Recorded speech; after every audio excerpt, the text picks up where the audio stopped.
An unexpected encounter. The evening began like any other shift for patrol officers John Tinsley and Hank Allen. They were stationed under an overpass, cloaked by the shadows as the sun began its descent behind the hills. The highway, once teeming with the day's busy traffic, was now a quiet stretch of asphalt with only a few lingering cars passing by. The hum of the patrol car engine mixed with the faint sounds of distant vehicles, a background melody to the unspoken tension between the two officers. John Tinsley, fresh out of the academy, was all nerves and anticipation. This was still new for him. The routine of the night, the feeling of the unknown lurking in every passing vehicle, the weight of the badge on his chest. He looked up to Hank, his senior partner, with both admiration and a touch of trepidation. Hank was everything John aspired to be: calm, experienced, and confident, with an aura that demanded respect. Hank didn't need to say much for John to know what he was thinking. His silence often spoke louder than words. On the other hand, Hank Allen was a seasoned veteran, hardened by years of police work. His face was lined with the creases of experience, each line a story of a case, an arrest, or a hard lesson learned. Tonight, he sat in quiet contemplation, his eyes fixed on the road with the intensity of a hawk. Though he appeared relaxed, every fiber of his being was alert, honed by years of relying on his instincts. Those instincts, after all, had saved his life more than once. As they sat in companionable silence, Hank took a slow sip of his coffee, his gaze never leaving the road. Suddenly, something caught his attention. A sleek black van moving steadily down the highway, standing out among the scattered cars. Its tinted windows and professional appearance set off a quiet alarm in Hank's mind, an instinct he couldn't ignore. "Look alive, John," Hank muttered, his voice steady but sharp. "That van doesn't feel right." John's heart skipped a beat, jolted into action by Hank's words. He knew better than to question his partner's intuition. Hank's instincts were like a sixth sense, an almost supernatural ability to detect trouble before it arrived. With a nod, John reached for the patrol car's siren, activating the flashing lights and signaling the van to pull over.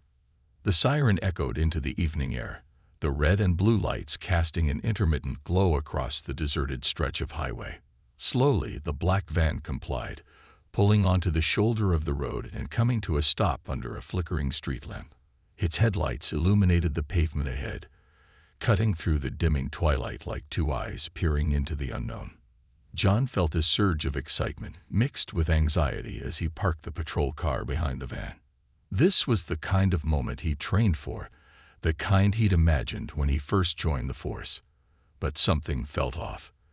The van's sleek appearance and Hank's uncharacteristically intense reaction were unsettling. It was as if Hank could sense something deeper beneath the surface of this seemingly routine traffic stop. Stepping out of the patrol car, John adjusted his belt and took a steadying breath. He fell in step beside Hank as they approached the van, his heart pounding with a mixture of anticipation and dread. Hank moved with deliberate slowness, his eyes sharp and unyielding as they neared the driver's side window. The dim light from the street lamp above cast a shadow over his face, giving him an almost ominous appearance. The window of the van rolled down smoothly, revealing a man in his early 50s sitting behind the wheel. He was impeccably dressed in a dark suit, his hair neatly combed, and his expression calm and composed. His gaze met theirs with an unsettling stillness, unflinching and almost challenging. He seemed entirely at ease, as if he had nothing to fear from the two officers standing before him. "Good evening, officers," the man greeted them in a deep, measured voice. His tone was calm, detached, almost clinical, as if this was just another mundane interaction for him.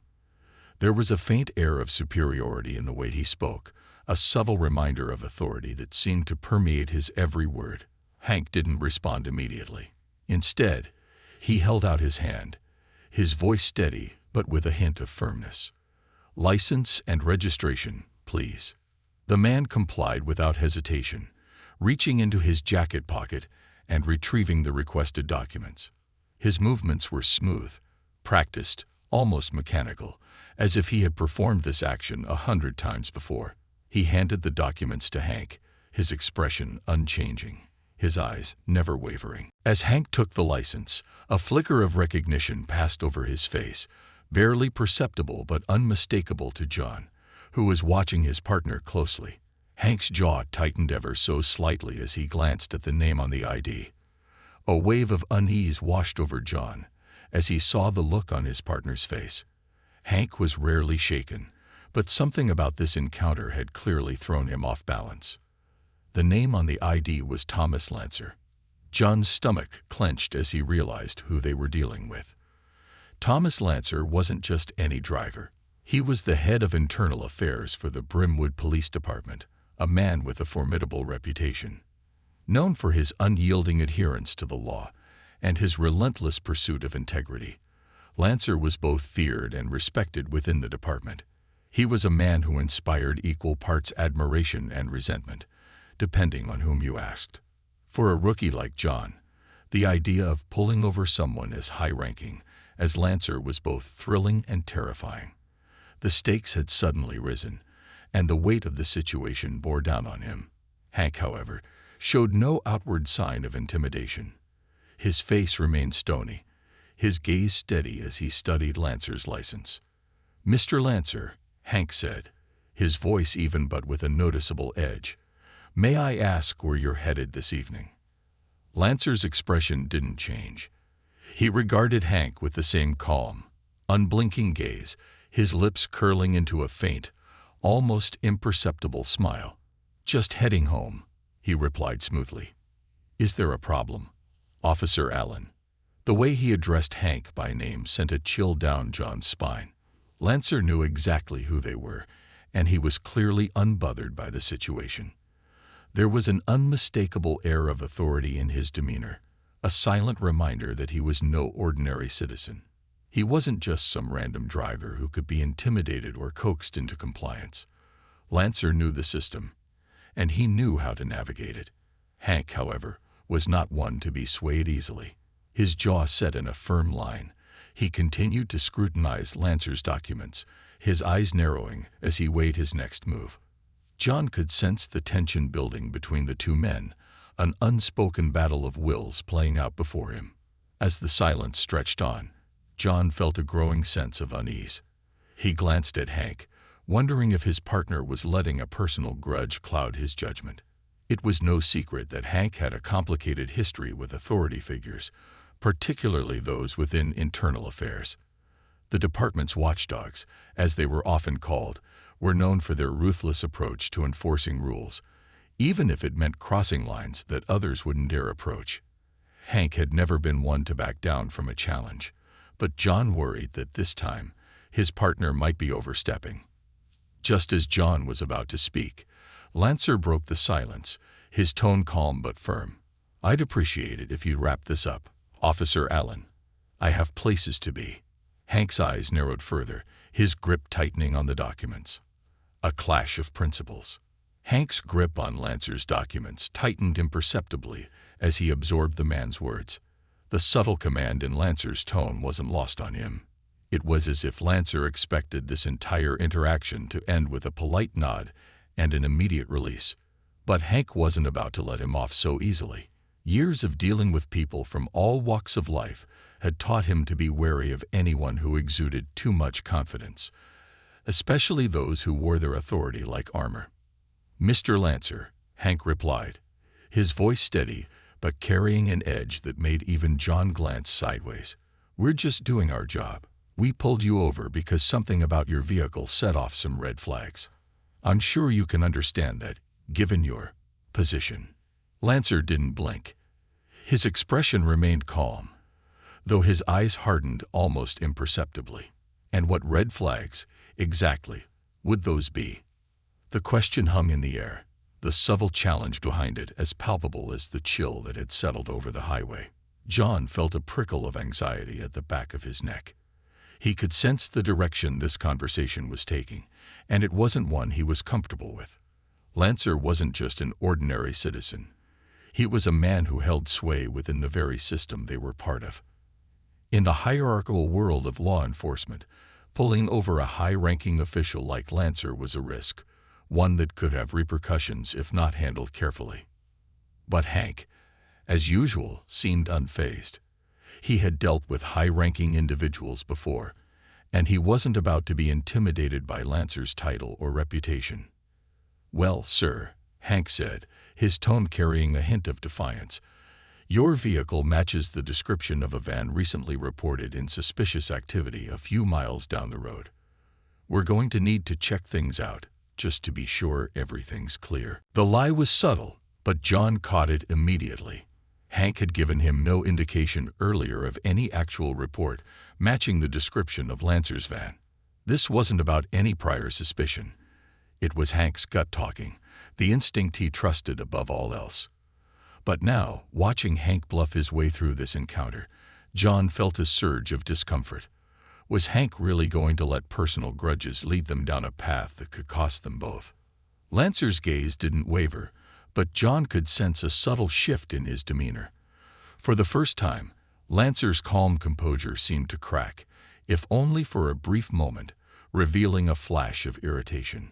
"I'm sure you're aware that as head of internal affairs, I'm entitled to certain considerations," Lancer said, his voice controlled but carrying a steely undertone. "And frankly, Officer Allen, I don't appreciate being subjected to baseless scrutiny. Now, if you have a legitimate reason to search my vehicle, I'll comply. But if this is some kind of personal vendetta, I'd advise you to reconsider." The air around them grew tense, the kind of tension that could snap at any moment. John swallowed hard, glancing nervously between the two men. He knew Hank well enough to recognize that his partner wouldn't back down, not when he'd already made up his mind. Hank wasn't the kind of officer who took well to being told what to do, especially by someone he saw as part of the system's authority machine.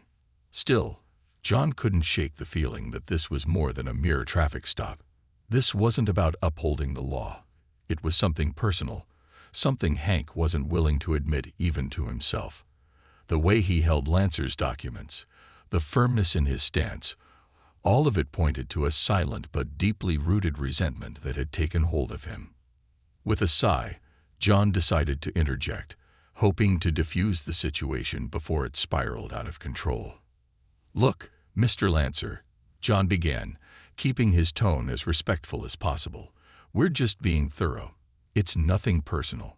We're just doing our duty to ensure everyone's safety out here. We'll do a quick check, and if everything's in order, you'll be on your way." Hank shot him a glance, one that seemed to carry a warning, but John held his ground. He couldn't just stand by and let his partner dig them both into a hole.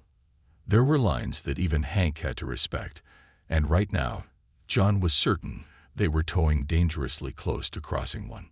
Lancer regarded John with a steady gaze, as if weighing the sincerity of his words. There was a hint of something in his eyes, perhaps respect, perhaps recognition, that softened his expression ever so slightly. He gave a slight nod, though his gaze remained fixed on Hank. "I appreciate your professionalism, Officer Tinsley," he said, his voice tempered with a touch of grudging approval. "But let's be clear. I am not here to tolerate unwarranted harassment. I'm complying as a courtesy, not as an admission of any wrongdoing." Hank bristled, but before he could respond, Lancer continued, his tone growing colder. "And I would hate to have to report any misconduct back to the department." John felt the words hang heavy in the air, their implication unmistakable. Lancer was reminding Hank, specifically, that he had power beyond the badge, that he could make life difficult for them if he chose to. John's heart sank. This was exactly the kind of scenario he had hoped to avoid. Hank, however, wasn't fazed. If anything, Lancer's warning seemed to strengthen his resolve. "Then let's make sure everything's clear," he replied, gesturing toward the back of the van.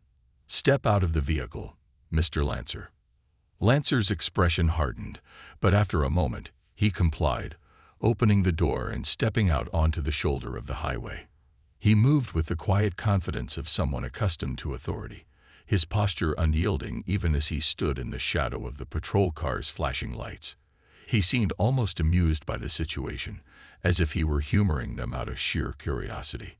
Hank gestured for John to stay back, then walked around to the back of the van, his flashlight in hand. John could see the determination in his partner's stance, the way his shoulders squared as he prepared to examine the vehicle. But John couldn't shake the feeling that this was a mistake, that Hank's stubbornness was leading them into dangerous territory. Lancer stood silently by the side of the van, his gaze focused on Hank with a mix of disdain and amusement. He seemed almost entertained by the proceedings, as if he were watching a game he'd already won. As Hank opened the back of the van, John felt a cold knot of dread tighten in his stomach. What if there was something there? What if Lancer had deliberately provoked them, baited them into making a mistake? He'd heard enough stories to know that some officers in internal affairs were masters of manipulation, skilled at finding weaknesses in others and exploiting them. Hank moved slowly, his flashlight cutting through the darkness as he examined the contents of the van. But to John's relief, and perhaps disappointment, there was nothing unusual in sight. Just an assortment of personal belongings, a briefcase, and a duffel bag. Everything was neatly organized, as if Lancer had expected this inspection and had gone to great lengths to ensure there was nothing out of place. Hank's face remained impassive, but John could sense his frustration. This was exactly what Lancer wanted, proof that the stop had been unnecessary, that Hank's instincts had been wrong. And as Hank closed the van doors, John felt a wave of relief mixed with dread, knowing that this was far from over. Lancer raised an eyebrow, his lips curling into a faint smirk. Satisfied, Officer Allen. Hank gritted his teeth, but managed a curt nod. You're clear to go. Lancer took a step closer, his gaze locked onto Hank's with a piercing intensity. I'd advise you to tread carefully in the future, Officer Allen. There are those in the department who wouldn't take kindly to officers who let personal vendettas interfere with their duties. John felt a chill run down his spine at Lancer's words. He knew they were directed at Hank, but he couldn't shake the feeling that they were meant for both of them. A reminder of the power that Lancer held, a warning that this encounter would not be forgotten. Without another word, Lancer climbed back into the van, his movements unhurried and deliberate. He closed the door, started the engine, and pulled away from the shoulder, leaving John and Hank standing in the cold night air, the silence between them thick with tension. As the taillights of Lancer's van disappeared into the distance, John turned to Hank, struggling to find the right words. But before he could speak, Hank shook his head, his face set in a mask of frustration and anger. Don't say it, John, Hank muttered, his voice barely more than a whisper. John hesitated, then nodded, his gaze drifting back to the empty highway. He knew this wasn't over. Lancer's parting words lingered in his mind, a dark omen of the trouble that lay ahead. The aftermath and a brewing storm. The silence inside the patrol car was thick, almost suffocating, as Hank and John drove back to their usual patrol route. The encounter with Lancer lingered between them like an unwelcome ghost, casting an unspoken shadow over the night. John stole a few glances at Hank, hoping his partner might break the silence, say something to dispel the tension that hung over them. But Hank's face was set in an unyielding mask, his gaze fixed on the road, hands clenched tightly around the steering wheel. John felt a strange mixture of disappointment and unease swirling inside him. The encounter with Lancer had been tense, yes, but there had been no crime, no real reason for suspicion. Hank's insistence on the search had been driven by something personal, something dark and unspoken that John couldn't quite understand. But questioning Hank felt like crossing a line he wasn't ready for. Hank was his senior, his mentor in many ways, and John respected him. Yet tonight had raised questions that John couldn't ignore.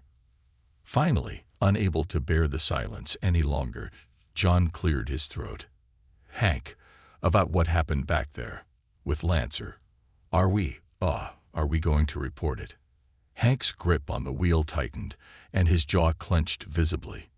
He didn't look at John, but there was a hardness in his voice when he spoke. There's nothing to report, John. We were doing our job. Nothing more, nothing less. John's stomach twisted at the casual dismissal, the way Hank shrugged off the entire encounter as if it were routine. But Hank, he's the head of internal affairs. You know what that means. This could come back on us. Hank exhaled sharply, his frustration evident. Look, John, you're new, so I'll let you in on a little reality check. People like Lancer, they're the reason why this department feels like it's walking on eggshells half the time. They're always looking over everyone's shoulder, scrutinizing every move, waiting for us to make a mistake. He's not out there risking his life like we are. He's in his fancy office, judging every decision we make without understanding the real weight of this job. John listened, sensing the deep-seated resentment in Hank's voice, but he wasn't entirely convinced. But isn't he doing his job too? I mean, internal affairs has a role to play. They're supposed to make sure we're accountable. Hank scoffed, a bitter edge creeping into his voice. Accountable? You think that's what it is? They say it's about accountability, sure. But the reality is, they're just looking for ways to cut down anyone who doesn't play by their rules. They don't care about the gray areas, John. They only see black and white. John didn't respond, a sense of unease settling deeper into his bones. Hank's words stirred something in him, a quiet conflict between his respect for his partner and his own sense of duty. The academy had instilled in him the importance of integrity, of following protocol, of upholding the law without bias. But tonight, he'd seen another side of policing, a side that didn't sit comfortably with him. They drove on in silence, each lost in their own thoughts, until Hank's radio crackled to life, snapping them out of their reverie. All units, the dispatcher's voice came through, calm but urgent. Be advised, we have a reported disturbance at the Civic Square building downtown. Possible armed suspect on the premises.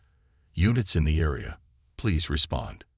Hank glanced at John, his eyes sharp. That's close. Let's go. John nodded, grateful for the distraction, for something to take his mind off the unease gnawing at him. Hank hit the sirens, and they sped through the city streets toward the Civic Square building, the familiar rush of adrenaline replacing the tension from earlier. This was what John had trained for, what he knew best, responding to calls, protecting the public. Here, the lines were clear. There was no room for gray areas when lives were on the line. As they pulled up outside the Civic Square building, John noted the crowd gathered nearby, their faces a mixture of fear and curiosity. Several officers were already on the scene, directing bystanders away from the building's entrance. The building loomed above them, its glass exterior reflecting the flashing lights of the patrol cars parked nearby. The lead officer on the scene, a grizzled surgeon named Monroe, approached them. Alan Tinsley, he greeted them, nodding. Glad you're here. We've got reports of an armed man on the 7th floor. Some witnesses say he's threatening a group of people in a conference room. SWAT's en route, but we're short on time. Hank assessed the situation with a practiced eye, his earlier frustration forgotten in the face of the immediate crisis. All right, what's the layout of the 7th floor? Mostly offices and conference rooms, Monroe replied, gesturing to a blueprint in his hand. The suspect was last seen near the north side, in a glass-walled conference room. Witnesses say he's barricaded himself with a few hostages. John's stomach clenched at the word hostages. This was the kind of situation they trained for, but rarely faced in reality. The stakes were high, and there was no room for error. Hank glanced at him, his expression unreadable but steady. John, you're with me. Let's go see if we can get eyes on this guy before SWAT gets here. They moved through the building quickly, the usual hum of office life replaced by an eerie silence. As they made their way up the stairs, John felt the weight of his earlier doubts pressing down on him, but he forced them to the back of his mind. This was a life-or-death situation. There was no room for hesitation. When they reached the 7th floor, Hank gestured for John to follow him quietly down the corridor. The hallway was dimly lit, the overhead lights casting long shadows across the floor. Ahead of them, the glass-walled conference room came into view. John could make out the figure of a man inside, pacing back and forth, his movements agitated. A few people huddled against the far wall, their faces pale and terrified. John felt a surge of determination. Whatever doubts he'd had earlier, he couldn't let them affect him now. These people needed him, needed both of them, to act decisively. Hank gestured for John to take cover beside the door. He positioned himself on the other side, his hand hovering over his gun as he assessed the situation. John felt the adrenaline surge through him, his senses sharp and focused. Suddenly, the man inside noticed them. He turned sharply, his eyes widening as he spotted the officers outside the glass wall. Without warning, he raised a handgun, aiming it at the terrified hostages. Hank didn't hesitate. "Brimwood Police," he shouted, his voice firm and commanding. "Put down the weapon and step away from the hostages." The man hesitated, his eyes flickering between Hank and the hostages. For a moment, John thought he might comply, that the situation might diffuse without violence. But then the man's expression hardened, a dangerous glint in his eye, and he took a step closer to the hostages, tightening his grip on the gun. John's heart pounded in his chest. He could feel the weight of his weapon, the urge to draw it, to take action, but he held back, waiting for Hank's lead. This was a delicate situation, one where a single wrong move could spell disaster. Hank's voice grew sharper. "This is your last warning. Drop the weapon and let those people go." But the man ignored him, his eyes wild and desperate. He raised his weapon, aiming it directly at one of the hostages. In that split second, everything seemed to slow down, the world narrowing to the tense standoff before them. Before John could process what was happening, Hank moved, his hand reaching for his own gun, his movements quick and precise. But in that moment, a gunshot rang out, the sound echoing through the corridor like a thunderclap. John's heart stopped, his breath caught in his throat. Time seemed to freeze as he watched the scene unfold in slow motion. Hank had fired, his aim true, his years of experience evident in the steadiness of his hand. The suspect staggered, the gun falling from his grip as he collapsed to the floor. For a moment, there was silence, broken only by the sobs of the hostages as they scrambled away from their captor. John exhaled, the tension draining from his body as he holstered his weapon. He glanced at Hank, who stood motionless, his gaze fixed on the fallen suspect. It was over. As the other officers arrived to secure the scene, John and Hank stepped back, their eyes meeting in a moment of silent understanding. This was the reality of their job, the life or death stakes, the split-second decisions that could change everything. And in that moment, John felt a surge of respect for Hank, for the unwavering resolve that had led him to act without hesitation. But as they left the building, the weight of the earlier encounter with Lancer returned, casting a dark shadow over the victory. They had saved lives tonight, yes, but John couldn't shake the feeling that the true cost of their decisions hadn't yet come to light. In the distance, he could almost see the shape of a storm gathering, the specter of internal affairs looming over them like a cloud waiting to break.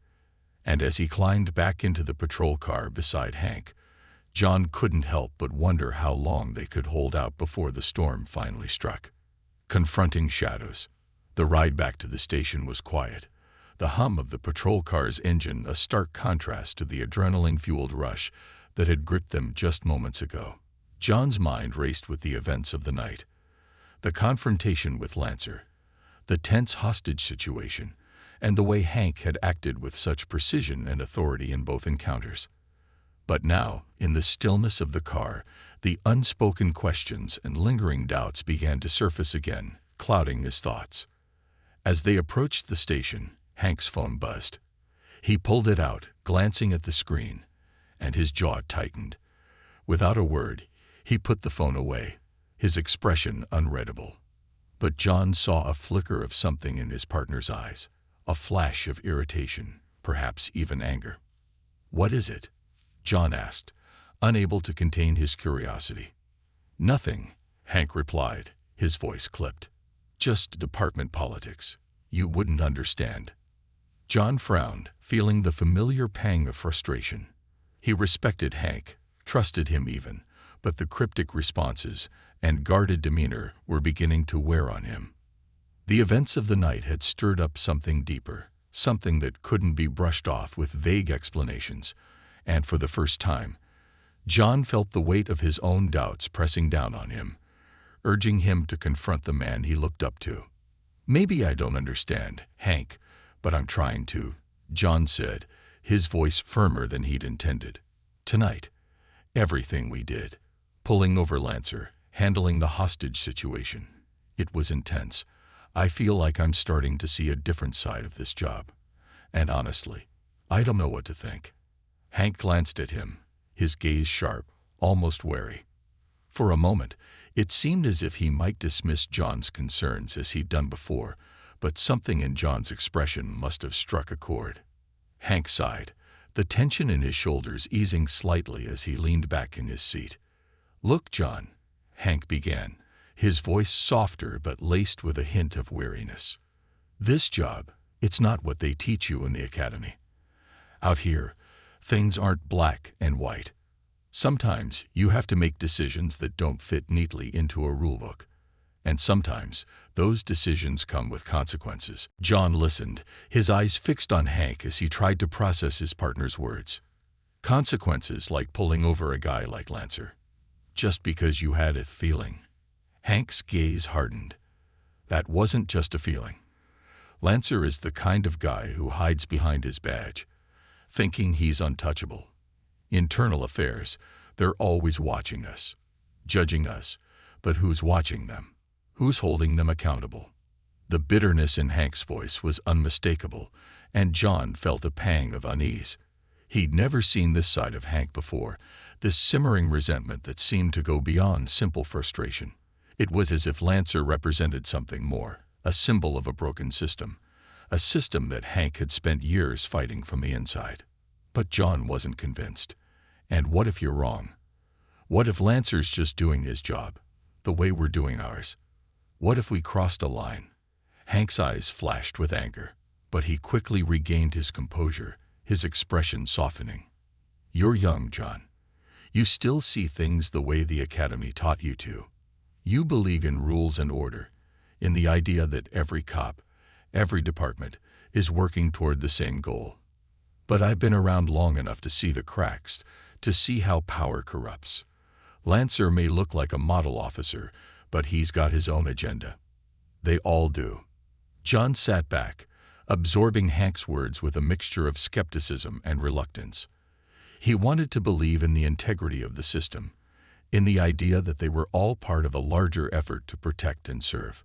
But Hank's cynicism, his deeply ingrained distrust, was hard to ignore. As they pulled into the station parking lot, Hank turned off the engine and looked at John, his gaze unwavering. "I'm not saying you have to believe me, but one day you'll see it for yourself. This job, it changes you, and sometimes you have to choose which side you're on." John nodded slowly, though he wasn't entirely sure he understood. The line between right and wrong, between loyalty and duty, was beginning to blur, and he felt a growing sense of uncertainty about the path he'd chosen. They entered the station, the familiar hum of activity greeting them. Officers bustled about, filing reports, taking calls, and sharing stories from their shifts. But as they walked through the hallway, John noticed something unusual. A group of officers huddled together, their voices low and tense. At the center of the group was Captain Sandra Reed, the station's no-nonsense leader, known for her fair but firm approach to leadership. As soon as she spotted Hank and John, her expression darkened, and she beckoned them over. "Hank, John," she said, her tone brisk. "My office." Now, John felt a jolt of apprehension as he followed Hank into the captain's office. Reed closed the door behind them, crossing her arms as she regarded them with a steely gaze. "We need to talk about your interaction with Thomas Lancer tonight," she said, cutting straight to the point. "He filed a complaint. claims you detained him without probable cause, harassed him, and conducted an illegal search of his vehicle. Hank's expression remained impassive, but John felt his stomach drop. This was the last thing he'd expected. A formal complaint from the head of Internal Affairs. The implications were serious, and John could see the gravity of the situation reflected in Captain Reed's stern expression. "Care to explain yourselves?" Reed continued, her gaze fixed on Hank. Hank didn't flinch.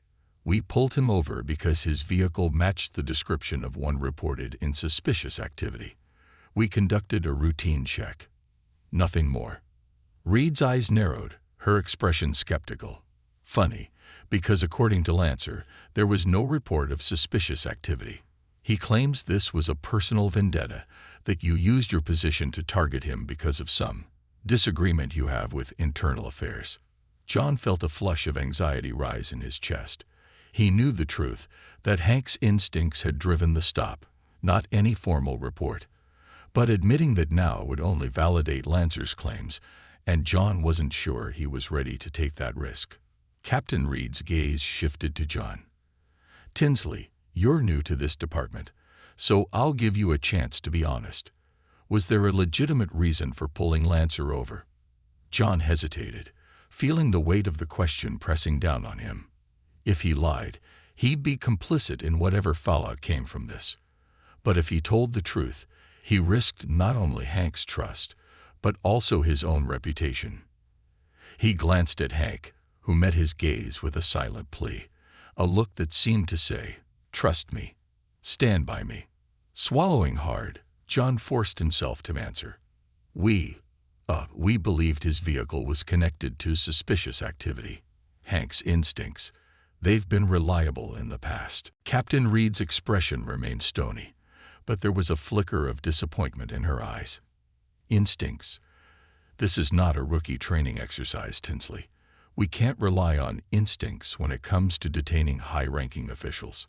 She turned back to Hank, her voice dropping to a dangerous level. "Alan, I've known you a long time, and I've trusted your judgment. But this looks like a personal vendetta. And if I find out that you abused your authority for a grudge against Internal Affairs, there will be consequences." Hank's face remained unreadable, but John could sense the tension simmering beneath the surface. Reed's words hung in the air like a threat, a warning that neither of them could ignore. After a tense silence, Reed sighed, her expression softening just slightly. "Consider this your one warning. I've managed to keep this complaint off the record for now, but Lancer is watching, and he's not someone we can afford to antagonize. You're both dismissed." They left the office, the weight of Reed's words pressing down on them. As they made their way back to the locker room, Hank was silent, his face set in a grim mask.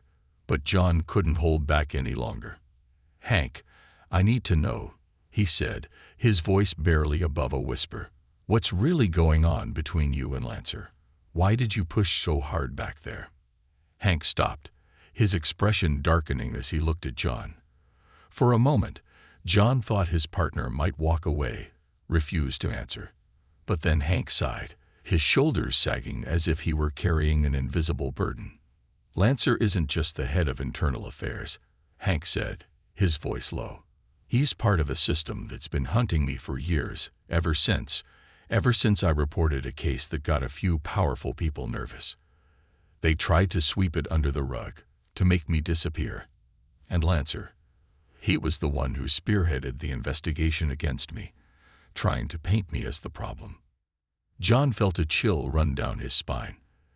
This was more than he'd bargained for, more than he'd ever imagined. Hank's resentment wasn't just a personal grudge. It was rooted in a history of betrayal, of corruption that ran deeper than he'd realized. "So that's why you pulled him over?" John asked, struggling to reconcile the man he thought he knew with the person standing before him. Hank nodded, a bitter smile tugging at the corners of his mouth. "I needed to remind him that I'm still here, that I won't be pushed out so easily. But maybe that was a mistake." John was silent, his mind reeling as he tried to process Hank's revelation. He'd always believed in the integrity of the badge, in the idea that they were part of something honorable. But tonight, that belief had been shaken, replaced by a sense of doubt that he couldn't ignore. As they left the station, the cold night air felt heavier than usual, weighed down by the knowledge of the battle that lay ahead. A battle not just against crime, but against the very institution they served. And as they walked side by side into the darkness, John couldn't shake the feeling that his life, his career, and his sense of right and wrong had just been irreversibly changed. Uncovering hidden truths. The night was far from over for John.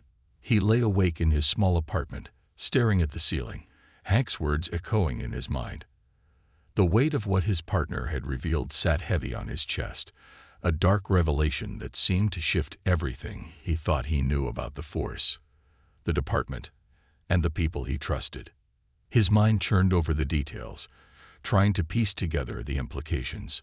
If Hank's story was true, it meant that the system he'd sworn to uphold was riddled with flaws far beyond simple human error. It wasn't just that the lines between right and wrong were blurred. Those in power might be actively working to keep them that way, to cover up their mistakes and silence anyone who questioned them. And Hank, it seemed, had been the victim of that machine, a lone officer caught in the gears of a system designed to protect itself at any cost. John's phone buzzed on the nightstand, the screen lighting up in the dark. The message was from Hank. "Need to talk. Meet me at the diner." John hesitated, glancing at the clock. It was past midnight, and exhaustion tugged at his eyes. But he knew he couldn't ignore the request. There was something in Hank's words that suggested urgency, an unspoken understanding that whatever Hank wanted to discuss couldn't wait until morning. He got dressed quickly, pulling on a jacket before stepping out into the cool night air. The city was quiet, the usual hum of traffic replaced by an eerie silence that seemed to mirror the unease simmering within him. He made his way to the diner, a small, unassuming place on the edge of town where he and Hank occasionally stopped for late-night coffee during their shifts. Hank was already there when John arrived, sitting in a corner booth, his face shadowed under the dim light. He looked older, wearier, his usual confidence replaced by an almost haunted expression. John slid into the seat across from him, studying his partner's face, searching for a trace of the man he thought he knew. "Thanks for coming," Hank said, his voice subdued. He stirred his coffee absent-mindedly, his gaze fixed on the cup as if it held the answers to his unspoken questions. "What's going on, Hank?" John asked, his voice low but laced with concern. "You look, I don't know, this doesn't feel like you."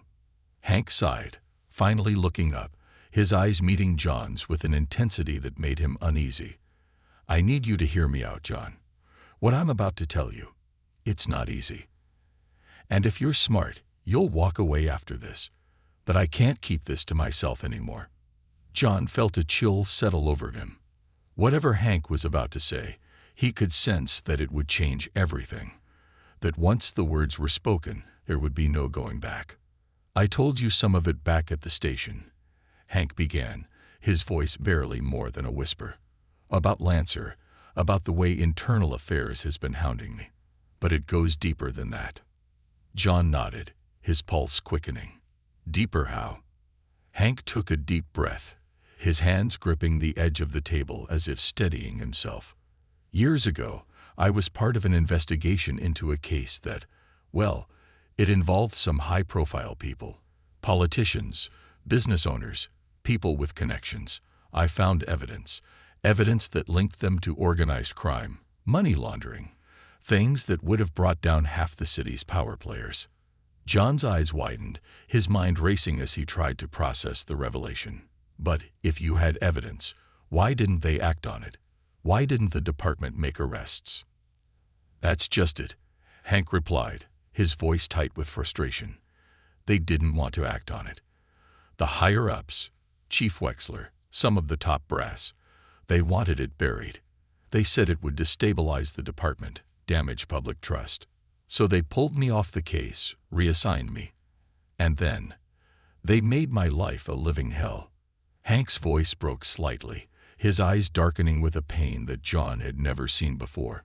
Internal Affairs launched an investigation on me, claimed I'd mishandled evidence, that I'd crossed lines in the pursuit of this case. They painted me as the problem, made it look like I was going rogue, that I couldn't be trusted. And Lancer, he was the one who pushed the investigation, the one who led the charge to discredit me. John felt a surge of anger on Hank's behalf, a fierce indignation that someone who had dedicated his life to the force could be so easily cast aside, used as a scapegoat to protect those in power. But there was also a creeping sense of dread, the realization that Hank's fight with Internal Affairs wasn't just personal. It was part of a larger battle, a war against corruption that John was only beginning to comprehend. "Why didn't you tell me?" John asked, his voice barely above a whisper. "Why didn't you tell anyone?" Hank laughed bitterly. "Who would I tell, John?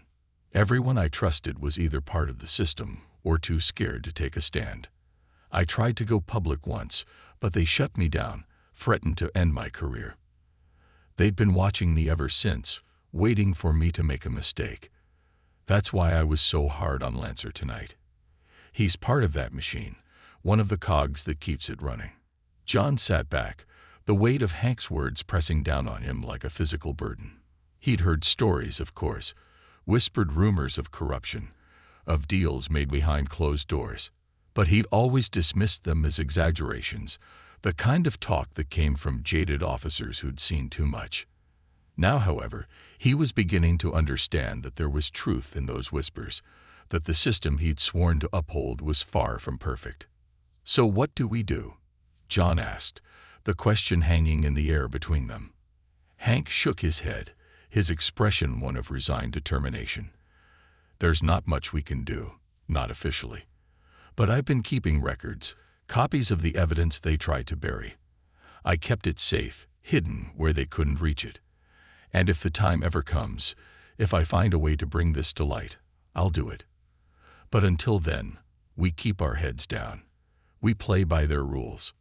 John felt a surge of frustration, a sense of helplessness that gnawed at him. He didn't want to play by their rules, didn't want to be complicit in a system that protected the powerful at the expense of justice. But he also knew that going up against the department, against people like Lancer, was a dangerous game, one that could cost him everything. As they sat in silence, a plan began to form in John's mind, a flicker of hope amidst the darkness. What if I help you? We could look into this together, try to gather more evidence, find a way to expose the truth without putting ourselves in danger. Hank looked at him, a glimmer of surprise in his eyes. "John, you don't know what you're getting yourself into. If they find out, they'll ruin you. They'll make sure you never work in law enforcement again. Are you sure you're willing to risk that?" John hesitated, the weight of the decision pressing down on him. He thought of the academy, of the oath he'd taken to uphold the law, to serve and protect. And he thought of Hank, the man who had taught him the ropes, who had shown him what it meant to be a cop. Despite everything, he couldn't turn his back on that. "I didn't sign up for this job to look the other way," John said, his voice steady. "If there's something wrong with the system, if people like Lancer are part of it, then we have to fight it. Maybe we can't take them down alone, but if we gather enough evidence, if we find people we can trust, maybe we can make a difference." Hank studied him for a long moment, a faint smile tugging at the corners of his mouth. "You're braver than I gave you credit for, kid. But if we do this, we have to be smart. No one can know, not Reed, not the other officers. We're on our own." John nodded, feeling the surge of determination. The road ahead would be treacherous, filled with risks and uncertainties, but he knew it was the right path, the only path that allowed him to look at himself in the mirror without regret. They spent the next few hours planning, going over the details of the case Hank had uncovered years ago, mapping out potential allies and strategies for gathering evidence. John listened intently, absorbing every detail, every name, every fact, his resolve hardening with each revelation. By the time they left the diner, the first light of dawn was creeping over the horizon, casting a pale glow across the city. The world felt different, as if he were seeing it through new eyes, a landscape filled with shadows and secrets that he was only beginning to understand. As they parted ways, Hank placed a hand on John's shoulder, his expression solemn. "Be careful, John. From now on, every move you make could be the one that brings them down on us. Trust your instincts, but don't let them see you coming." John nodded, a surge of adrenaline coursing through him. He knew the risks, knew that he was stepping into a world where alliances were fragile and every word, every action, could have consequences. But he also knew that he couldn't turn back now, not after what he'd learned. As he watched Hank disappear into the morning light, John felt a strange mixture of fear and exhilaration, a sense that he was standing on the edge of something monumental. He didn't know what the future held, didn't know if they would succeed in their quest for justice.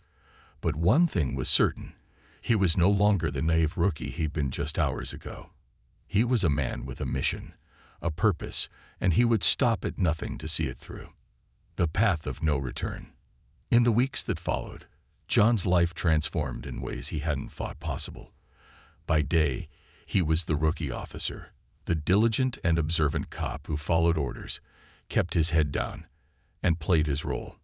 But by night, he was something else, an investigator working in the shadows, slowly uncovering pieces of a puzzle that stretched far beyond anything he could have imagined. John and Hank developed a careful routine, a delicate dance of secrets and silence. They'd meet at obscure locations around town, quiet parks, deserted parking lots, and late-night diners, to share information and lay out their findings. Each time, they exchanged information swiftly, with little time for conversation or camaraderie. This was no longer about friendship or mentorship.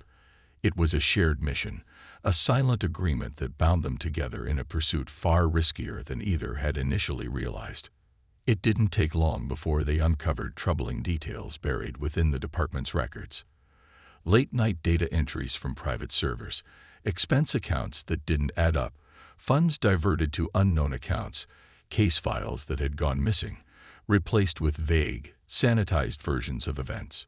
John had always assumed the paperwork was routine, part of the endless administrative tasks that came with the job. But as he dove deeper, he began to see the trail of breadcrumbs that pointed toward something more sinister. Then there were the names. High-profile individuals, politicians, real estate moguls, businessmen, who appeared in police reports in ways that didn't make sense. Cases involving their businesses or associates would start with promising leads, only to be abruptly closed without explanation. Witness statements would disappear, suspects would vanish, and evidence would inexplicably go missing. John felt his heart race each time they found another link, each piece of the puzzle pointing toward a system designed to shield the powerful, to protect their secrets. The more they uncovered, the more dangerous the game became. Every night, as John sifted through the documents and encrypted files Hank provided, he couldn't shake the feeling of being watched. Paranoia crept into his daily life, an ever-present tension that made him hyper-aware of his surroundings. Every glance from a colleague, every offhand comment, every sideways look seemed loaded with suspicion. He found himself questioning the loyalty of everyone around him, wondering if they knew, if they were part of the web he and Hank were trying to unravel. One evening, as John was poring over yet another set of doctored case files in his dimly lit apartment, his phone buzzed. The number was unlisted, but he knew immediately that it was Hank. "John, meet me at the old warehouse on West 8th. Now, Hank's voice was tense, clipped, devoid of its usual calm. John felt his pulse quicken. Hank never called him directly. They always communicated through burner phones or encrypted texts. This was different. Something had gone wrong. He grabbed his jacket, stuffed the files into his bag, and headed out into the night, his heart pounding with a mix of fear and urgency. As he drove through the quiet streets, his mind raced with possibilities, each one darker than the last. Had they been discovered? Had Hank been compromised? The warehouse on West 8th was a relic of the city's industrial past, a hulking structure that loomed against the night sky, its windows shattered and walls scarred with graffiti. John parked his car a few blocks away and approached on foot, his senses on high alert, every sound magnified in the silence. When he stepped inside, he found Hank waiting for him, standing in a pool of moonlight that filtered through the broken windows. Hank's face was drawn, his expression grim, and in his hand he held a file thicker than any John had seen before. "Hank, what's going on?" John asked, his voice low but urgent. Hank didn't answer immediately. He glanced around the empty warehouse, as if making sure they were truly alone, before finally handing the file to John. "I wasn't sure if I should show you this," he said, his voice barely more than a whisper. "But if we're going to finish this, you need to know everything." John took the file, his hands trembling as he opened it. Inside were documents, photographs, and transcripts, evidence that told a story more horrifying than anything he'd anticipated. Bribes paid to high-ranking officials, blackmail schemes that spanned years, evidence of officers who had been framed and dismissed for simply refusing to cooperate. And there, among the names of those complicit, was one he recognized all too well: Captain Sandra Reed. The realization hit him like a punch to the gut. Captain Reed, the woman he had looked up to, who had lectured them on integrity and the importance of duty. She was part of it. She wasn't just complicit. She was a central figure in the operation, orchestrating the cover-ups, deciding which cases would disappear and which officers would be sacrificed to maintain the facade of departmental integrity. "No." John's voice was barely audible, his mind reeling as he tried to process the betrayal. "I know, kid," Hank said, his voice heavy with regret. "Reed's been in on this from the beginning. She's one of the people who pushed to silence me, who tried to bury the evidence I found years ago. And Lancer, he's her enforcer, the one who does her dirty work, keeps everyone in line." John felt a wave of nausea, a bitter anger that burned in his chest. All this time, she was using us. She was using the department, the badge, everything we believed in, just to protect herself. Hank nodded, his expression dark. "That's why I've been so careful. They're watching, waiting for us to slip up. But this," he gestured to the file, "this is enough to take her down. With these documents, we can expose her, bring down the whole network." John's mind raced, the weight of the decision pressing down on him. They had the evidence, but using it would mean going public, putting themselves in direct opposition to the department. They'd be labeled traitors, their careers ruined, their lives possibly in danger. But they would also be doing what they'd sworn to do, protecting the public, upholding the law, even if it meant tearing down the very institution they'd once believed in. "Hank," John said, his voice shaking but resolute, "we have to do this. We can't keep pretending. This is what we signed up for, isn't it? To stand up for what's right, even when it's hard." Hank looked at him, a flicker of pride in his eyes. "I knew you'd come around, kid. But we need a plan. If we just walk into the station with this, they'll bury us before we even get through the door." They spent the next few hours strategizing, laying out their options, the risks, and potential allies. They decided that the only way to expose Reed and her network was to go public, to take the evidence directly to the media. It was a dangerous move, one that would make them both targets, but it was the only way to ensure that the truth couldn't be suppressed. As dawn broke, casting a pale light over the warehouse, they parted ways, each filled with a grim determination. Hank would prepare the files, make copies, and gather the final pieces of evidence. John would work on securing a safe contact within the press, someone they could trust to handle the story with integrity. The days that followed were a blur of tension and secrecy, each interaction at the station filled with an unspoken fear that someone might discover their plan. John found himself glancing over his shoulder constantly, every glance from a colleague making his heart pound, every innocent question filling him with dread. Finally, the day arrived. They had arranged to meet with a journalist, a former investigative reporter named Rachel Klein, who had a reputation for taking down powerful figures and exposing corruption. no matter the cost. She was the kind of reporter who wouldn't back down, who would ensure that Reed and her network couldn't simply make this disappear. The meeting was set for midnight in an abandoned building on the outskirts of town. John and Hank arrived separately, each taking care to avoid any suspicion. When they entered the dimly lit room, Rachel was waiting, a determined look in her eyes. "I've read the files," she said, her voice steady but filled with a quiet intensity. "This is bigger than anything I've ever seen. But you both understand the risk, right? Once this goes public, there's no going back. You'll be marked men. They'll do everything they can to discredit you, to make this look like a vendetta." Hank nodded, his face set in a mask of resolve. "We're ready. We've been ready for a long time." John felt a surge of pride, his fear replaced by a fierce determination. He wasn't the same rookie who'd been afraid of challenging authority, who'd questioned Hank's every move. He was here, standing beside his partner, ready to face whatever consequences came their way. As they handed over the final files, Rachel gave them a reassuring nod. "I'll make sure this gets out. They won't be able to hide from this." The next morning, the story broke. Headlines splashed across every major news outlet, detailing the corruption within the Brimwood Police Department, the years of cover-ups, the officers who had been silenced to protect those in power. Reed's name was front and center, along with Lancers, their actions laid bare for the world to see. The backlash was immediate.